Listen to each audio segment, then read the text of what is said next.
नमस्कार विद्यार्थियों, हम पढ़ रहे हैं अणुसंख्य गुणधर्म। अणुसंख्य गुणधर्मों में तीन अणुसंख्य गुणधर्म हमने पिछले क्लास में देख लिए। पहला था वाष्प दाब का अपेक्षित अवनमन, दूसरा था क्वथनांक गुणन और तीसरा था हिमांक अवनमन। चौथे अणुसंख्य गुणधर्म की बात करते हैं प्रासरण दाब, जिसे हम पाई के द्वारा प्रदर्शित करते हैं। प्रासरण दाब को पढ़ने से पहले हम कुछ परिभाषाओं का उल्लेख करेंगे, जिसमें हमारी पहली परिभाषा होगी अर्ध पारगम्य झिल्ली, जिसको आप एसपीएम भी पढ़ सकते हो। अर्ध पारगम्य झिल्ली, जिसको हम पढ़ सकते हैं एसपीएम। किसे कहा जाता है कि ऐसी झिल्ली जिसमें से केवल व केवल विलायक के अणुओं का आवागमन होता है। विलयन में दो तरह के घटक होते हैं, एक विलय और एक विलायक। तो ऐसी झिल्ली जिसमें से केवल व केवल विलायक के अणुओं का आवागमन होता है, उस झिल्ली को कहा जाता है अर्ध पारगम्य झिल्ली। तो हम इसको इस प्रकार से कह सकते हैं कि वह झिल्ली जिसमें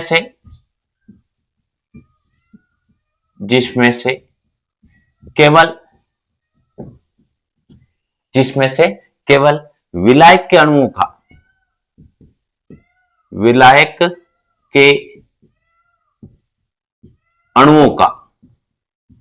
आदान प्रदान होता है, मीन्स आवागमन होता है। वह झिल्ली जिसमें से केवल व केवल विलायक के अणुओं का आवागमन होता है, उसे एसपीएम कहते हैं, अर्ध पारगम्य झिल्ली कहते हैं। यह अर्ध पारगम्य झिल्ली की हुई परिभाषा। किसे कहा जाता है? जिसमें से केवल व केवल विलायक के अणुओं का आवागमन होता है, मीन्स आदान प्रदान होता है।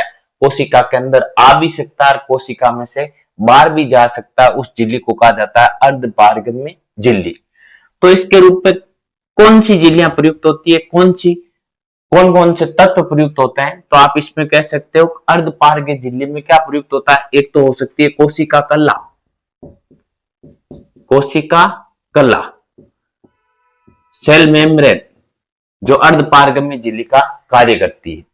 एक होती है आपकी चर्म पत्र, अर्ध पारगम्य झिल्ली का कार्य करती है। एक प्रयोगशाला में मानव द्वारा निर्मित अर्ध पारगम्य झिल्ली होती है, जो प्रैक्टिकल में बनाई जाती है, लैब में बनाई जाती है। उस झिल्ली का नाम है कॉपर फेरोसाइनाइड। कॉपर हेक्सासाइनोफेरेट भी पढ़ सकते हो, कॉपर फेरोसाइनाइड भी पढ़ सकते हो। उसका अणुसूत्र होता है एक संकुल यौगिक के रूप में Cu2FeCN6।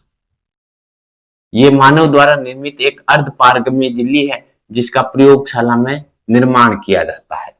कैसे बनाई जाती है, अगर इसका भी उल्लेख कर दे तो पोटेशियम सल्फेट की अभिक्रिया, कॉपर सल्फेट की अभिक्रिया पोटेशियम हेक्सासाइनोफेरेट के साथ करवाते हैं, तो कॉपर हेक्सासाइनोफेरेट का निर्माण होता है, जिसे हम अर्ध पारगम्य झिल्ली कहते हैं। Cu2FeCN6 ये एक एसपीएम के रूप में प्रयुक्त होने वाली झिल्ली है। तो पहली बात तो हुई अर्ध पारगम्य झिल्ली, जिसमें से विलायक के अणु आ जा सकते हैं। दूसरी बात करते हैं प्रासरण दाब को पढ़ने से पहले केवल प्रासरण। प्रासरण का मतलब क्या होता है? प्रासरण का मतलब यह होता है कि अगर कोई दो विलयन है और वो एसपीएम के द्वारा पृथक है, तो विलायक के अणुओं का निम्न सांद्रता से उच्च सांद्रता की ओर अर्ध पारगम्य झिल्ली से गमन क्या कहलाता है? प्रासरण कहलाता है। इसको हम इस प्रकार से समझ सकते हैं, जैसे हमने ये लिया एक बीकर, इस बीकर के अंदर लगी हुई है अर्ध पारगम्य झिल्ली। इस बीकर के अंदर क्या लगी हुई है? अर्ध पारगम्य झिल्ली लगी हुई है। जैसे आपने यहां पर लगा दी एसपीएम, ये लगी हुई है एसपीएम, अर्ध पारगम्य झिल्ली। इस तरफ भी आपने विलयन को भरा और इस तरफ भी आपने विलयन को भरा, दोनों ओर विलयन भरा। इस ओर जो विलयन भरा हुआ है वो विलयन मान लिया आपने सांद्र विलयन है, और दूसरी तरफ जो भरा हुआ है वो तनु विलयन है। कौन सा विलयन है? तनु विलयन है। बीच में क्या लगी हुई है? अर्ध पारगम्य झिल्ली लगी हुई है। तो तनु विलयन से सांद्र विलयन की ओर गमन करेंगे, तनु विलयन से सांद्र विलयन की ओर गमन करेंगे। किसके अणु गमन करेंगे? विलायक के अणु, विलायक के अणु तब तक गमन करेंगे जब तक दोनों विलयनों की सांद्रता है वो क्या नहीं हो जाए, एक समान नहीं हो जाए। ये तनु विलयन से सांद्र विलयन की ओर विलायक के अणुओं का एसपीएम से गमन क्या कहलाता है? प्रासरण कहलाता है। तो प्रासरण को आप इस प्रकार से परिभाषित कर सकते हो कि वह क्रिया जिसमें विलायक के अणुओं का, विलायक के अणुओं का निम्न सांद्रता से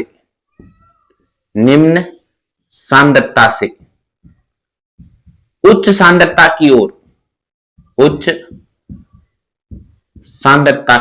ओर एसपीएम में से गमन प्रासरण कहलाता है।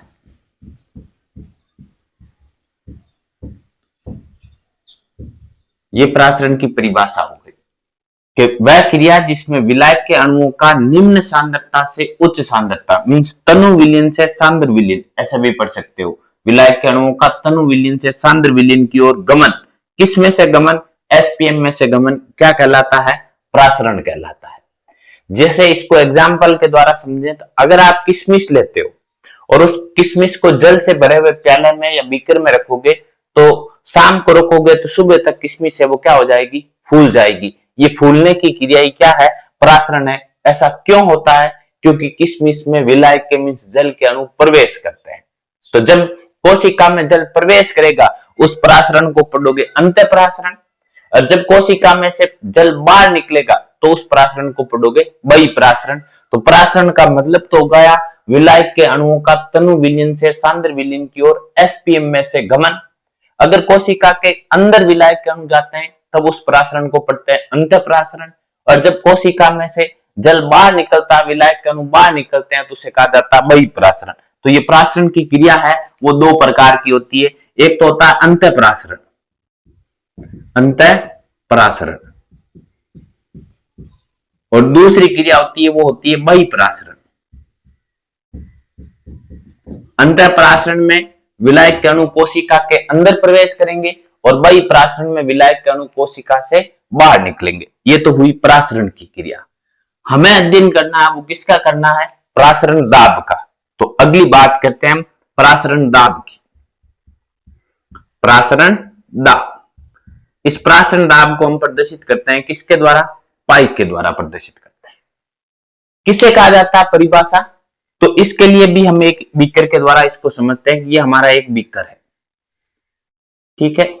इस बीकर के अंदर लगी हुई है अर्धपारगम्य झिल्ली ताकि प्रासरण की क्रिया हो सके। यहां पर लगा हुआ एसपीएम, दोनों तरफ विलयन भरे हुए, इस तरफ भी विलयन भरा हुआ है, इस तरफ भी विलयन भरा हुआ है। मान लिया कि इस तरफ जो विलयन है वो कैसा विलयन है? सांद्र, और इस तरफ विलयन है वो कैसा विलयन है? तनु विलयन। तो हम जानते हैं कि विलायक के अणु, जैसे मान लेते हैं यहां पर विलायक के अणु, विलायक के अणु कहां से कहां जाते हैं? तनु विलयन से सांद्र विलयन की ओर जाते हैं। तो प्रासरण दाब को परिभाषित करेंगे तो प्रासरण दाब क्या करता है कि इन विलायक के अणुओं को जाने से रोकता है। अगर विलायक के अणुओं को जाने से रोकेगा तो ये विलायक के अणु कहां से कहां जाते हैं? तनु विलयन से सांद्र विलयन की ओर। अगर इस सांद्र विलयन के ऊपर यहां पर एक दाब लगाए, यहां पर क्या लगाए? दाब लगाए, द्रव स्थितिक दाब लगाए, यहां पर एक प्रेशर लगाए। ये प्रेशर क्या करेगा कि ये जो विलायक के अणु आ रहे हैं इस ओर से इस ओर, विलायक के अणु जो जा रहे थे उन जाने की क्रिया को क्या कर देता है? रोक देता है। जो बल, जो दाब इस विलायक के अणु को आने से रोक देगा उस दाब को कौन सा दाब कहते हैं? प्रासरण दाब कहते हैं। तो सबसे पहली बात, प्रासरण दाब का मतलब एक प्रेशर है। यह प्रेशर कौन से विलयन पर लगाया जाएगा? उच्च सांद्रता वाले विलयन पर लगाया जाएगा, और लगाने पर होगा क्या कि विलायक के अणु आने बंद हो जाएंगे। उस क्रिया को कहेंगे प्रासरण दाब। तो आप परिभाषा के तौर पर यह कह सकते हो वह द्रव स्थितिक दाब, वह द्रव स्थितिक दाब जो प्रासरण की क्रिया को प्रासरण की क्रिया को रोक देता है उसे प्रासरण दाब कहते हैं, उसे प्रासरण दाब कहते हैं। ये प्रासरण दाब की हो गई परिभाषा। आप इसको और डिटेल में लिखना चाहते हो तो ऐसे कह सकते हो, सांद्र विलयन पर लगाया गया वह द्रव स्थितिक दाब जो प्रासरण की क्रिया को रोक देता है उसे प्रासरण दाब कहते हैं। ये तो हुई परिभाषा, अर्धपारगम्य झिल्ली, प्रासरण और प्रासरण दाब। अब इस प्रासरण दाब पर हम एक नंबरिकल सूत्र व्युत्पन्न करके देखते हैं किस प्रकार से इस पर आगे नंबरिकल सवाल आता है। तो इसके लिए वांट हाफ ने दिए नियम। तो वांट हाफ के अनुसार वांट हाफ ने प्रासरण दाब के लिए दो बातें कही। पहली बात तो कही प्रासरण दाब सांद्रता के समानुपाती होता है जब ताप स्थिर होता है। पहला सेंटेंस तो था उनका नंबर 1 पर, प्रासरण दाब समानुपाती होता है सांद्रता के और तब समानुपाती होता है जब ताप क्या होता है, स्थिर। तो वांट हाफ के अनुसार स्थिर तापमान पर प्रासरण दाब सांद्रता के समानुपाती होता है। दूसरा कथन उन्होंने कहा था नंबर 2 पर कि प्रासरण दाब है वो ताप के समानुपाती होता है। ताप के समानुपाती तब होता है जब दाब है वो क्या रहता है, स्थिर रहता है। तो ये दो समीकरण प्राप्त हुए, समीकरण नंबर 1 और 2। अगर इन दोनों को मिलाओगे तो आप ये कह सकते हो पाई समानुपाती CT, और समानुपाती का साइन हटाओगे तो इसको ऐसे पढ़ सकते हो पाई बराबर CRT। ये प्रासरण दाब से संबंधित समीकरण हुआ। इसको समीकरण नंबर दे दिया आपने 1, या फिर ऊपर वाले को 1 देते हो तो इसको समीकरण नंबर कितना पढ़ लोगे, 3। ये जैसे समीकरण नंबर 1 हुआ, ये समीकरण नंबर 2 हुआ और ये समीकरण नंबर कितना हो गया, 3। यहाँ पर एक स्थिरांक आता है, या इन सब का उल्लेख करें तो इसका C का मतलब होता है सांद्रता, ठीक है, T का मतलब होता है ताप और R का मतलब होता है गैस स्थिरांक। समानुपाती स्थिरांक है उसको क्या पढ़ सकते हो, गैस स्थिरांक। अब इससे आगे बढ़े और इस C का मान रखे, C बराबर होता है N/V, मोलों की संख्या अपॉन आयतन। तो इसको ऐसे भी पढ़ सकते हो पाई बराबर NRT/V। इसको समीकरण नंबर 3 के बाद में दे दिया आपने 4। N का मतलब है मोलों की संख्या, V का मतलब है आयतन। यहां पर ये जो N प्रयुक्त हुआ, इस N का मतलब तो है विलय के मोलों की संख्या, मोल, और V का मतलब है विलयन का आयतन। हम सीधा ही लिख देते हैं, इस V का मतलब किससे है, आयतन से है। किसके आयतन से है, विलयन के आयतन से। बात करें मोल की, तो मोल नहीं दे रखा होता, मोल ज्ञात करने का सूत्र होता है द्रव्यमान अपॉन मोलर द्रव्यमान। तो पाई बराबर क्या हो जाएगा, विलय का द्रव्यमान, और ये द्रव्यमान किसका है, विलय का, अपॉन विलय का मोलर द्रव्यमान। ऊपर तो क्या है RT गैस स्थिरांक इंटू तापमान, और नीचे की तरफ क्या है, आयतन। ये प्रासरण दाब, ये विलय के मोलर द्रव्यमान की गणना करने का सूत्र नंबर हो गया 5। इसको ऐसे भी पढ़ सकते हो। और यहां से अगर पूछ ले विलय के मोलर द्रव्यमान की गणना करो, तो विलय का मोलर द्रव्यमान बराबर क्या हो जाएगा, विलय का द्रव्यमान इंटू RT अपॉन प्रासरण दाब इंटू विलयन का आयतन। ये विलय के मोलर द्रव्यमान की गणना करने का सूत्र हो गया, जिसको समीकरण नंबर पढ़ लिया आपने 6। वापस देख लेना, वांट हाफ ने कहा था कि प्रासरण दाब सांद्रता के समानुपाती होता है स्थिर तापमान पर प्रासरण दाब सांद्रता के समानुपाती। दूसरी बात कही स्थिर दाब पर प्रासरण दाब ताप के समानुपाती होता है। अगर इन दोनों समीकरण को मिलाओगे तो पाई समानुपाती CT पाई बराबर हो जाएगा CRT, जहां पाई का मतलब प्रासरण दाब, C का मतलब सांद्रता, R का मतलब गैस स्थिरांक, T का मतलब तापमान। जैसे ही मान रखोगे तो ये प्रासरण दाब या विलय के मोलर द्रव्यमान की ज्ञात करने का फॉर्मूला हो गया। एक बार दोबारा देखना आप आराम से। प्रासरण दाब किसे कहते हैं, किस प्रकार का होता है, कौन कौन से प्रश्न आते हैं, तो उसमें सबसे पहला पॉइंट है अर्धपारगम्य झिल्ली। ऐसी झिल्ली जिसमें से केवल व केवल विलायक के अणु आ जा सकते हैं, विलायक के अणुओं का आवागमन होता है, उसे कहा जाता है अर्धपारगम्य झिल्ली। उदाहरण पूछे तो अर्धपारगम्य झिल्ली का एग्जाम्पल होता है कोशिका कला, चर्मपत्र, फिल्टर पेपर और एक मानव द्वारा निर्मित अर्धपारगम्य झिल्ली है कॉपर हेक्सासाइनोफेरेट Cu2 FeCl6 जो संकुल यौगिक प्रकार का है जो लैब में प्राप्त किया जाता है। दूसरी इससे संबंधित बात है प्रासरण की। प्रासरण का मतलब क्या होता है? प्रासरण का मतलब होता है कि जिस क्रिया में विलायक के अणु तनु विलयन से सांद्र विलयन की ओर एसपीएम में से गमन करते हैं उस क्रिया को कहते हैं प्रासरण। वह क्रिया जिसमें विलायक के अणुओं का निम्न सांद्रता से उच्च सांद्रता की ओर एसपीएम में से होकर गमन होता है उस क्रिया को कहते हैं प्रासरण। अगर प्रासरण के दौरान जल कोशिका में प्रवेश करेगा उस प्रासरण को हम पढ़ेंगे अंत्यप्रासरण, नंबर 1 कह सकते हैं उसको। और अगर प्रासरण के दौरान जल कोशिका से बाहर निकलता है उस प्रासरण को आप पढ़ सकते हो वही प्रासरण जिसमें कोशिका से जल बाहर निकलेगा। अंत्यप्रासरण होगा तो कोशिका मोटी हो जाएगी और वही प्रासरण होगा कोशिका सिकुड़ जाएगी, पतली हो जाएगी, चिपक जाएगी। अब बात करते हैं प्रासरण दाब की। तो ऐसा दाब जो प्रासरण को रोक देता है, प्रासरण को रोकेगा प्रासरण में कहां से कहां जाते हैं विलायक के अणु तनु विलयन से सांद्र विलयन की ओर। तो आप सांद्र विलयन पर एक प्रेशर लगाओ, सांद्र विलयन पर एक द्रवस्थितिक दाब लगाओ जो इस क्रिया को रोक देता है उसे कहते हैं प्रासरण दाब। अब प्रासरण दाब से संबंधित न्यूमेरिकल सवाल कैसे आता है या सूत्र किस प्रकार का होता है तो वो सूत्र व्युत्पन्न करने वाले वैज्ञानिक थे वॉन हाफ। वॉन हाफ ने 2 कथन दिए थे। पहला कथन कहा था स्थिर तापमान पर प्रासरण दाब सांद्रता के समानुपाती होता है, पाई समानुपाती सी, तापमान स्थिर है। दूसरी बात कही थी स्थिर दाब पर प्रासरण दाब सांद्रता के समानुपाती होता है। दूसरी बात कही स्थिर दाब पर प्रासरण दाब है वो ताप के समानुपाती होता है। दोनों समीकरण को मिलाओगे तो ये प्रासरण दाब ज्ञात करने का आ जाएगा फॉर्मूला। ये हुआ प्रासरण एवं प्रासरण दाब से संबंधित परिभाषाएं और उस पर न्यूमेरिकल सवाल के लिए सूत्र। अब एक इस पर हम एग्जांपल करके देखते हैं।